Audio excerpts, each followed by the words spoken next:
இவ்விழாவிற்கு சிறப்பு விருந்தினராக கலந்து கொண்ட திரு கலைப்புலி எஸ் தானு அவர்களே, சத்யஜோதி பிலிம்ஸ் திரு தியாகராஜன் அவர்களே, கதை வசனகர்த்தாவில் புதிய அத்தியாயம் படைத்த டைரக்டர் திரு பாக்யராஜ் அவர்களே, பல்துறை வித்தகர் திரு சித்ரா லட்சுமணன் அவர்களே, ட்ரெண்டிங் இளைஞன் திரு தனஞ்சயன் அவர்களே, நண்பர்களே, உறவினர்களே, பத்திரிகை ஊடக நண்பர்களே, இந்நிகழ்ச்சியை ஊடக வழியாக கண்டு ரசித்து கொண்டிருக்கும் ரசிக பெருமக்களே, என் உயிரினும் மேலான என் மீது அதிக அன்பும் அதிக நம்பிக்கையும் வைத்திருக்கும்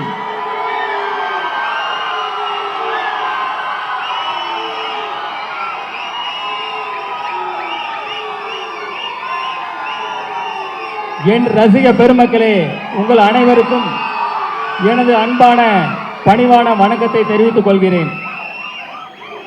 இன்றைய சூழலில் உலகில் போர் மேகங்கள் சூழ்ந்து மக்களுக்கு துயரத்தையும் ஒரு பாதுகாப்பு அற்ற தன்மையும் நிலவி கொண்டிருக்கிறது. இந்த போர் விரைவில் நிறுத்தப்பட்டு மக்கள் அனைவரும் மீண்டும் மகிழ்ச்சியாக ஒரு சந்தோஷமான ஒரு பாதுகாப்பான ஒரு அன்பான வாழ்க்கையை வாழ உங்களுடன் சேர்ந்து இறைவனிடம் நானும் பிரார்த்தனை செய்து கொண்டு என் உரையை தொடர்கிறேன்.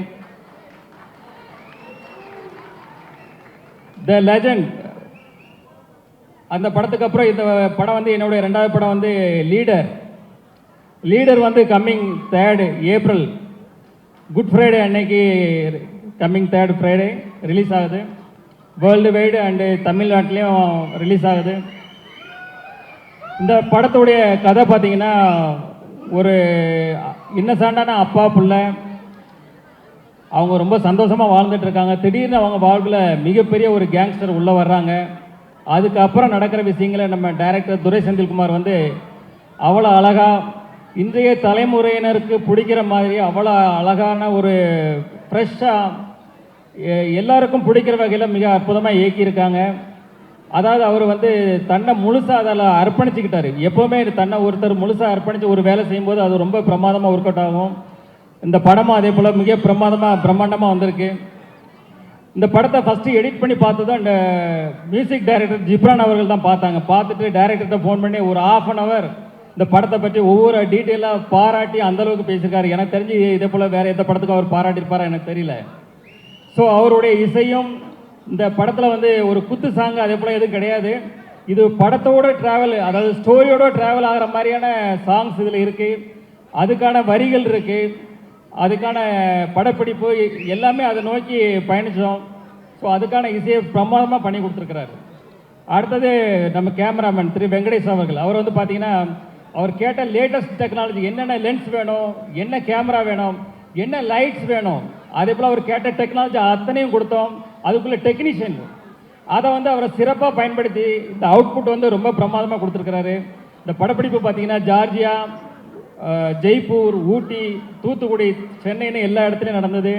அதை வந்து மிக அழகாக பிரம்மாண்டமாக படப்பிடிப்பு படுத்தி கொடுத்துருக்கிறாரு. அடுத்தது பார்த்தீங்கன்னா பிரதீப் ராகவ் அவர் வந்து இந்த படத்தை ரொம்ப கிறிஸ்பாக இது பண்ணியிருக்கிறாரு. இப்போ ட்ரெய்லர் டீசர் எல்லாம் பார்த்துருப்பீங்க. அதில் எப்படி அவர் கிறிஸ்பாக பண்ணாரோ அதே மாதிரி படத்தையும் ரொம்ப கிறிஸ்பாக பண்ணி கொடுத்துருக்கிறாரு. ஆர்ட் டைரக்டர் துரைராஜ் அவர் வந்து பார்த்தீங்கன்னா செட்டு எது நிஜம் எதுன்னே தெரியாது, அந்தளவுக்கு பிரமாதமாக பண்ணியிருக்காரு. அடுத்தது எங்கள் டீமில் உள்ள மகேஷ் மேத்யூஸ் ஸ்டண்ட் மாஸ்டர், ஒரு யங் அண்ட் ஒரு எனர்ஜெட்டிக் பர்சன். ஆனால் அதில் எங்களுக்கு இந்த படத்தில் ஷூட்டில் பார்த்தீங்கன்னா 2 இடங்கள் வந்து எங்களுக்கு ஒரு மிகப்பெரிய சவாலாக இருந்தது. ஒன்று வந்து ஜார்ஜியாவில் ஏர்போர்ட்டில், இந்த இன்டர்நேஷ்னல் ஏர்போர்ட்டில் வந்து ஷூட் பண்ணோம். அங்கே வந்து பார்த்தீங்கன்னா -14 டிகிரி செல்சியஸ் டே டைமில். அந்த ஹில்ஸ்லலாம் பார்த்தீங்கன்னா சுற்றி ஐஸு கொட்டி கிடக்கும், அந்தளவுக்கு குளிர் அதிகமாக இருக்கும். சன்லைட்டு இருந்தால் நாங்கள் தப்பிச்சோம். கொஞ்சம் ஷேடாக வந்ததுன்னா அடுத்த நிமிஷமே உடம்பெல்லாம் 1000 ஊசி குத்துற மாதிரி இருக்கும், கை காலெலாம் மரத்து போயிடும். ஸோ அதில் கிட்டத்தட்ட 14 days ஒர்க் பண்ணோம். நான் மட்டும் இல்லை, எங்கள் டீமில் உள்ள எல்லாருமே அதில் வந்து ரொம்ப அழகாக சிரமப்பட்டு ஒர்க் பண்ணாங்க. அது வந்து ஃபுல்ஃபில்லாக அது வந்து ரொம்ப அழகாக வந்திருக்கு அந்த போர்ஷன் எல்லாமே. அதே போல் பார்த்தீங்கன்னா லாஸ்ட்டு கிளைமேக்ஸ் ஃபைட் இருக்கும்போது அது வந்து ஒரு குறுகலான இடம், ஒரு ட்ரெயினில் வந்து ஃபைட் வச்சுருந்தோம். கிட்டத்தட்ட ஃபாரின் ஸ்டண்ட் மாஸ்டர்ஸ்க்கு கிட்டத்தட்ட ஒரு 100 பேர் இருந்தாங்க. அது போக கிட்டத்தட்ட ஆயிரக்கணக்கான ஜூனியர் ஆர்டிஸ்ட்டு, டெக்னீஷியன்ஸ் ஒரு பெரிய பட்டாளமே இருந்தது. இந்த இடத்துல ஃபஸ்ட்டு டே ஃபஸ்ட் ஷாட் முடிஞ்சதுமே நான் என்னுடைய ப்ரொடக்ஷன் மேனேஜர் அம்பியாபதியை கூப்பிட்டேன். அம்பியாபதி, எத்தனை ஆம்புலன்ஸ் இருக்குது அப்படின்னு. அவர் சொன்னார், ஒன்றே ஒன்று இருக்குது சார். ஒன்றுலாம் பத்தாது, 2-3 வைங்க. யாருக்கு வேணால் எப்போ வேணால் என்ன வேணால் ஆகும். எனக்கே கூட சில நேரங்களில் இன்ஜூர் ஆகும், நம்ம ரெடியாக இருக்கணும் அப்படின்னு சொன்னேன். ஆனால் காட் கிரேஸ் ஒரு 10 டேஸில் வந்து பெருசாக யாருக்கும் இன்ஜூர் ஆகலை. சின்ன சின்ன இன்ஜூர் ஆச்சு. 10th டே எனக்கு காலில் ஒரு மிகப்பெரிய இன்ஜூர் ஆச்சு. அடுத்த நாள் ஷூட் பண்ண முடியுமா பண்ண முடியாதுன்ற அளவுக்கு ஒரு பெரிய ஒரு சூழ்நிலை இருந்தது. அப்போது இத்தனை டெக்னீஷியன், இத்தனை 1000 பேர் இருக்கிறாங்க, அவங்களுக்கு வந்து வெயிட் பண்ண வைக்கக்கூடாது சொல்லிட்டு இன்ஜெக்ஷன் டேப்லெட்ஸ் எல்லாம் போட்டுட்டு அது அடுத்த நாள் ஷூட் வரும்போது தாங்கி தான் நடந்து வந்தேன். இன்றைக்கி என்ன நம்மளால் பண்ண முடியுமா அப்படின்ற ஒரு டவுட்லேயே தான் இருந்தேன். பட் கேமரா ரோல் ஆக்ஷன் சொன்ன உடனே அடுத்த நிமிஷமே ஃபயர் தான். அது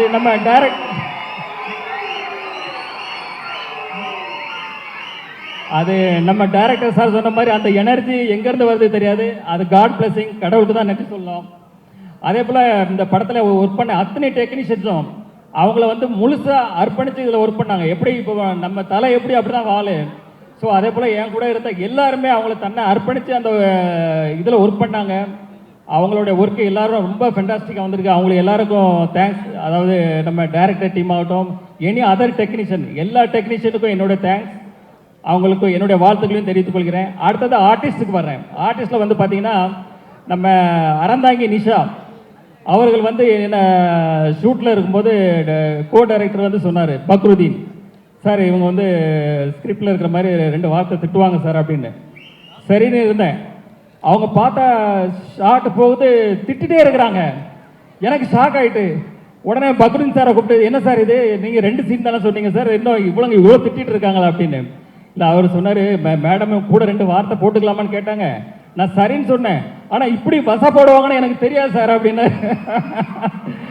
ஆனால் அப்புறம் அறந்தாங்கி நிஷாட்ட அப்புறம் சொன்னேன் வந்து, இல்லை இது நீங்கள் பண்ணது கரெக்டு தான், இந்த வந்து சீன் அப்போ தான் இது வந்து நல்லா இன்ட்ரெஸ்டிங்காக இருக்குன்னு சொல்லி அந்த சீன் அதே போல் ரொம்ப நல்லா வந்தது. அடுத்தது பார்த்தீங்கன்னா நம்ம யோகிராம், வேலு, நிரஞ்சன், கதிர், அதே போல் பத்மன், இவங்க எல்லாருமே அந்தந்த ஆர்டிஸ்ட்டு அந்தந்த கேரக்டரில் ரொம்ப அழகாக பண்ணாங்க. இதே போல் பல ஆர்டிஸ்ட் அதில் ஒர்க் பண்ணாங்க. அவங்க எல்லாருக்குமே என்னுடைய வாழ்த்துக்கள்.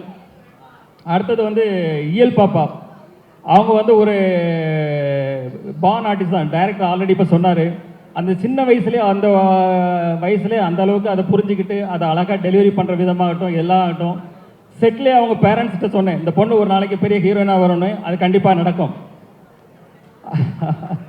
அதே போல் நம்ம ஜார்ஜி வில்லியம்ஸ்னு நடித்தார் என் கூட. அப்போ அவர் வந்து ஒரு சீன், அவர் அங்கே நிற்கிறாரு, நான் அங்கே நிற்கிறேன். அப்போ அவர் வந்து கொஞ்சம் சங்கோச்சப்பட்டார், சார் நீங்கள் அங்கே இருக்கணும் நான் இங்கே இருக்கணும், இதான் சார் அப்படின்னு கொஞ்சம் சங்கோச்சப்பட்டார். சார் சினிமா தானே சார், இது அப்படி தான் பண்ணணும்னு சொல்லி அவரை சமாதானப்படுத்தி அந்த சீனை முடித்தோம். அதுக்கப்புறம் ஒரு எமோஷனான சீன், என்னுடைய எமோஷனான ஒரு சீனு. செட்டில் அந்த சீன் முடிஞ்சதை எல்லாரும் கிளாப்ஸ் பண்ணாங்க. சார் ஓடி வந்து கையை பிடிச்சிட்டு ரொம்ப நெகிழ்ச்சியாக கண்ணெலாம் கலங்கி அவர் வந்து ரொம்ப பாராட்டினார். அந்த தருணங்களும் ரொம்ப சந்தோஷமாக இருந்தது. அடுத்தது பார்த்திங்கன்னா நம்ம பாகுபலி பிரபாகர், அவர் வந்து பார்த்திங்கன்னா ஒரு சீனில் அப்படி ஃபோனை அப்படி தூக்கி வீசினார்.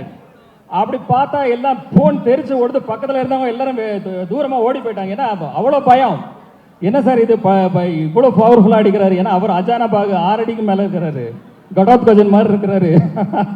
அது எல்லாம் கொஞ்சம் பயந்தாங்க. அப்புறம் அவர் வந்து சொன்னார், இல்லை சார் நான் இப்படி பண்ணுறேன் இது இப்படி பண்ணுறேன், யாருக்கும் ஒன்றும் ஆகாதுன்னு சொல்லி அடுத்த சீன் எடுத்தோம். அதே போல் ரொம்ப இன்ட்ரெஸ்டிங்காக அது போச்சு.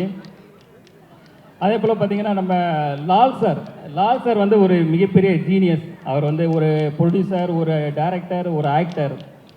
அவர் வந்து இந்த படத்தில் பண்ணும்போது நாங்கள் எங்களுக்கு ஒரு இது பயம். ஏன்னா மோகன்லாலுக்கு அப்புறம் அவர் மலையாளத்தில் மிகப்பெரிய ஒரு நடிகர். ஸோ அவர் கூட நடிக்கிற ஷாட்டில் நாங்கள் ரொம்ப கான்சியஸாக பண்ணும்போது மோஸ்ட் ஆஃப் த ஷாட் அவர் கூட சார் கூட பண்ணும்போது சிங்கிள் ஷாட்லேயே ஓகே பண்ணோம். அந்தளவுக்கு சேலஞ்ச் எடுத்து பண்ணேன். அது எல்லாமே most of the time single ஷாட்லேயே அது முடிஞ்சுது. அது ஒரு இன்ட்ரெஸ்டிங்கான அனுபவம். அடுத்தது பார்த்திங்கன்னா நம்ம சந்தோஷ் பிரதாப். அவர் வந்து ஸ்டார்டிங்கில் ஒரு ஃபஸ்ட்டு ஷெட்யூலில் அவருடைய இது பார்த்தோம். பார்த்துட்டு வந்து இது வந்து ஒரு மேனரிசம் பண்ணார், சிரிச்சுக்கிட்டே ஒரு மேனரிசம் பண்ணார். அப்போ நான் டைரக்டர் சார்கிட்ட சொன்னேன், சார் இது மேனரிசம் நல்லா இருக்கு சார், படம் ஃபுல்லாக இது ட்ராவல் பண்ணால் நல்லா இருக்கும்னு. சாரும் அக்செப்ட் பண்ணிக்கிட்டாங்க. அப்புறம் அதுக்கப்புறம் பார்த்தீங்கன்னா கிளைமேக்ஸ் ஃபைட்டில் வந்து அவர் கண்ணில் ஒரு அடிபட்டுரும், கண்ணில் பிளட் மாதிரி ஒன்று இதாகிடும், கிளாட் ஆகிடும். ஸோ எவ்ரி ஷாட், அதாவது அந்த கிட்டத்தட்ட 14 days எவ்ரி ஷாட் வந்து அவர் கண்ணில் அந்த பிளட்டை போடணும், எவ்ரி ஷாட்டு. அதாவது யாருமே சொல்ல வேண்டியதில்லை, யாருமே அவருக்கு எதுவுமே சொல்ல வேண்டியதில்லை. அவரே அந்த கரெக்டாக அந்த ஷாட் ரெடினா அந்த கண்ணில் அந்த பிளட்டை போட்டு வந்துடுவார். அதை பார்க்கும்போதே நம்மளுக்கே சிரமமாக இருக்கும், அது கஷ்டமாக இருக்கும். அது என்னடா இவ்வளோ கஷ்டப்பட்டு பண்ணுறாங்களேன்னு. பட் அவர் வந்து அதை டெடிக்கேஷன், அந்த அளவுக்கு அவர் வந்து சின்சியாரிட்டி, அவர் வந்து மிகப்பெரிய உயரத்துக்கு வரணும் நீங்கள். அதே போல் நம்ம ஷாம் சார் வந்து பார்த்தீங்கன்னா அவருடைய மெச்சூர்டான நடிப்பு அந்த படத்தில் கொடுத்துருக்கிறாரு. அவர் இத்தனோட வருட ட்ராவலில் பார்த்தீங்கன்னா அந்த ஒரு அனுபவம், அந்த மெச்சூர்டான நடிப்பு அதை கொடுத்துருக்கிறாரு. எனக்கு தெரிஞ்சு அவர் பண்ண கேரக்டரை வேறு யார் பண்ணாலும் இந்த அளவுக்கு நல்லா ஜஸ்டிஃபை பண்ணி இருக்க முடியுமான்றது எனக்கு ஒரு டவுட் தான். அதே போல் வந்து ஜார்ஜ் வில்லியம்ஸ் வேற யார் இருந்தது? ரைட்டு. நம்ம வந்து அமிர்தா ஐயர்னு ஒருத்தவங்க பண்ணாங்க. அவங்க ஒரு சின்ன ரோலில், அதில் நல்ல ரோல் தான் அவங்களுக்கு, அமிர்தா ஐயர். ஆக்சுவலி அவங்க பார்த்தீங்கன்னா செட்டுக்கு வரும்போது வந்து ஒரு இன்னசென்ட்டாக இருப்பாங்க. அது வந்து சீன் பார்த்தீங்கன்னா மிகப்பெரிய சீனாக இருக்கும். இந்த சீனை அவங்களால எப்படி கன்சியூம் பண்ண முடியும், எப்படி பண்ண போகிறாங்கன்னு ஒரு பயத்தோடய நம்ம இருப்போம். ஆனால் அந்த சீனை ரொம்ப அழகாக நேர்த்தியாக பண்ணி எங்களை ஆச்சரியப்பட வச்சாங்க. அதே போல் ஒரு எமோஷனான ஒரு சீன் இருந்தது, அதுலேயும் வந்து அவங்க அழகாக பெர்ஃபார்மன்ஸ் பண்ணி அதை வந்து இப்போ எல்லாருடைய பாராட்டையும் பெற்றாங்க. அதே போல் ஐஸ்வர்யா லட்சுமி மேடம், அவங்க வந்து பார்த்திங்கன்னா ஐஸ்வர்யா மேடம் வந்து ஒரு முதிர்ச்சியான பண்பட்ட நடிப்பு, அதாவது அவங்களுடைய ஷெட்டில் மோஸ்ட்லி எங்களுக்கு ஜெய்ப்பூரில் தான் இருந்தது. ஒரு முதிர்ச்சியான பண்பட்ட நடிப்பை ரொம்ப சிறப்பாக வெளிப்படுத்தினாங்க. ரியலி அது வந்து அவங்கள பாராட்டத்தக்கது. அடுத்தது நம்ம ஆண்ட்ரியா, அவங்க வந்து பார்த்திங்கன்னா நம்ம டைரக்டர் சார் எல்லாருக்குமே அந்த கேரக்டருக்கு வந்து வேறு வேறு அந்த கேரக்டருக்கான நேம் தான் வச்சுருந்தாங்க. ஆனால் ஆண்ட்ரியா அவங்க வரும்போது மொத்தம் ஆண்ட்ரியானே சொல்லி எழுதி வச்சுருந்தாங்க. ஏன்னா அந்த கேரக்டருக்கு அவங்க பண்ணால் நல்லா இருக்கணும், அந்தளவுக்கு சார் வந்து மைண்டில் ஜஸ்டிஃபை பண்ணி வச்சுருந்தாங்க. அதை படம் பார்க்கும்போது எங்களுக்கு புரிஞ்சது, சார் சொன்ன மாதிரி அவங்க வந்து அதை கரெக்டாக ஜஸ்டிஃபை பண்ணி ரொம்ப அழகாக பண்ணியிருந்தாங்க. அடுத்தது நம்ம தலைவர் விடிவி கணேஷ் தான். அவர் வந்து பார்த்திங்கன்னா ஒரு சீன் எடுத்துகிட்டு இருக்கோம், ஒரு ரெண்டு பேருக்கு சேர்த்து ஒரு க்ளோஸ்அப்பு. சார் வந்து எடுத்துகிட்டு இருக்கிறாங்க, ஷார்ட்டு டேக்கு போயிட்டே இருக்கு, ஓகே ஆக மாட்டேங்குது. என்னென்னு பார்த்தா அவர் அடிக்கிற காமெடி நம்மளால் சிரிப்பை கண்ட்ரோலே பண்ண முடியல. அப்போ சார்கிட்ட ஒரு ரிக்வஸ்ட் பண்ணேன், சார் நான் வந்து கொஞ்சம் டைலாக் நான் பேசி முடித்ததும் அவருக்கு ஷிஃப்ட் பண்ணிவிடுங்க, அப்போ தான் இது ஒர்க் அவுட் ஆகும்னு சொல்லி அதே போல் பண்ணாங்க. அதுக்கப்புறம் அந்த ஷார்ட் ஓகே ஆச்சு. அதுக்கு விடிவி கணேஷ் சார் தான் தேங்க்ஸ் சொன்னேன். எத்தனை ஷார்ட் எடுத்தாலும் அவர் வந்து சலிக்காமல் நல்லபடியாக அதை முடிச்சு கொடுத்தாரு. அதே போல் பார்த்தீங்கன்னா லாஸ்ட்டு ஒரு இடத்துல வந்து அவர் வந்து டைலாக்கு, அவர் ஒரு டைலாக்கை ஆரம்பித்து ஒரு இடத்துல முடிக்கணும், அதான் ஸ்கிரிப்ட்னா அவர் இன்னொன்றில் ஆரம்பித்து இன்னொன்றில் முடிப்பார். அடுத்த வாட்டி சரி, ஏன்னா அதுக்கப்புறம் நான் பேசணும், சரி இதில் ஆரம்பித்து இதில் முடிப்பார் பார்த்தா அப்பவும் மாற்றி பேசுவார், நம்ம ஒரே கன்ஃபியூஷன் ஆகிடுவோம். ஆனால் ஏன்னா அவர் ஒரு காமெடியில் இருப்பார், நம்ம ஒரு சீரியஸ் மூடில் இருப்போம் அந்த கேரக்டரு. ஸோ ஒரு காமெடியாக இருந்தால் நம்ம ஏதாவது ஒரு பிட்டை போட்டு நம்மளும் அதில் ட்ராவல் பண்ண முடியும். ஸோ அது வந்து பண்ண முடியாமல் போயிடுச்சு. பட் அவர்கிட்ட மிகப்பெரிய திறமை இருக்குது. அவர் ஒரு தயாரிப்பாளர், அவர் ஒரு நடிகர், நாளைக்கே ஒரு பெரிய டைரக்டர் ஆனாலும் ஆச்சரியப்படுறதுல. அவர் கூட ஒரு 2 சீனாவது அடுத்த படத்தில் ஒரு ஃபுல்லாக ஒரு ஜோவியலான ஒரு காமெடி ட்ராக் பண்ணணும்னு என்னுடைய ஆசை. அடுத்தது படத்தினுடைய ஹீரோயின் பாயல் ராஜ்புத். அவங்க வந்து தெலுங்கில் வந்து பார்த்திங்கன்னா RX100, அப்புறம் வந்து Mangalavaaram, heroine centric film, 2 ஃபிலிமே பிளாக் பஸ்டர்ஸ். ஸோ நாங்கள் வந்து எங்கள் கதைக்கு சார் தேடும்போது சார் சொன்னாங்க வந்து ஒரு ஹோம்லியாகவும் இருக்கணும், ஒரு ஆக்ஷன் ஓரியன்ட் ஹீரோயினாகவும் இருக்கணும். ஸோ அதை ரெண்டுமே ஜஸ்டிஃபை பண்ணி ரொம்ப பிரமாதமாக பண்ணாங்க. ஸோ தமிழ் சினிமாவுக்கு வந்து அவங்க ஒரு இந்த பெர்ஃபார்மன்ஸ் வந்து ஒரு புதுசாக இருக்கும், எல்லாருக்கும் பிடிக்கணும்னு நினைக்கிறேன்.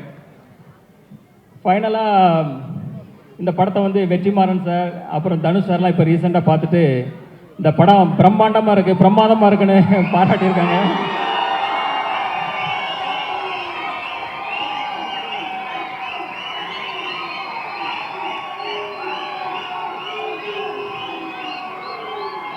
ஸோ ஸோ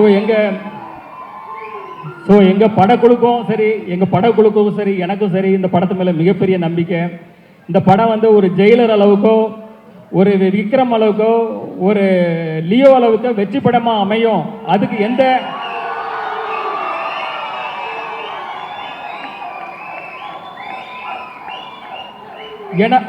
ஏன்னா அதுக்குள்ள தகுதி அத்தனையும் இந்த படத்தில் இருக்கு. நீங்கள் அந்த படத்தை வந்து நீங்கள் பார்க்கும்போது கண்டிப்பாக புரியும். கம்மிங் April 3 வர்ற குட் ஃப்ரைடே அன்னைக்கு, கவர்மெண்ட் ஹாலிடே அன்னைக்கு ரிலீஸ் ஆகுது. ஸோ ஃபேமிலியோட எல்லாரும் பாருங்க. உங்களை 100% இது வந்து சாட்டிஸ்ஃபை பண்ணும்.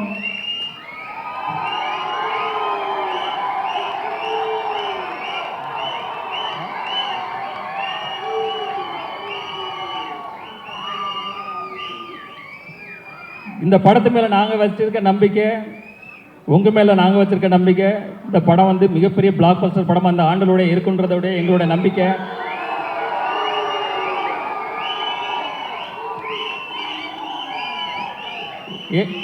ஏப்ரலில் வந்து உங்களுக்கு ஹாலிடே அண்டு சம்மர் ஹாலிடே வந்துடுது. ஸோ சம்மர் ஹாலிடேயை லீடரோட பார்த்து என்ஜாய் பண்ணுங்கள். அப்புறம் இப்போ என்னுடைய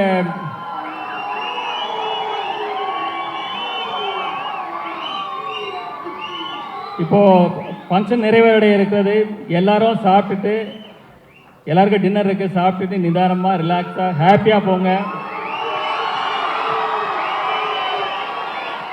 இந்த நிகழ்ச்சியை தொகுத்து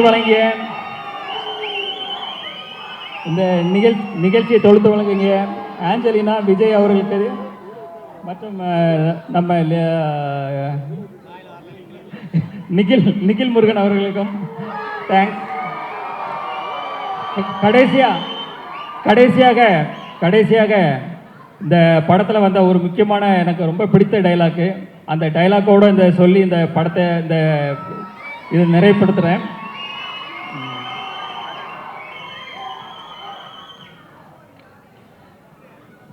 கடவுள் எந்த உதவியும் நேரடியாக செய்கிறதில்லை. எல்லா நல்லதும் நல்ல மனிதர்கள் மூலமாக தான் நடக்கும். நாம அவங்கள தான் நம்பணும். நீங்க என்ன நம்புங்க. உங்க நம்பிக்கை ஒரு நாளும் வீண் போகாது. வெற்றி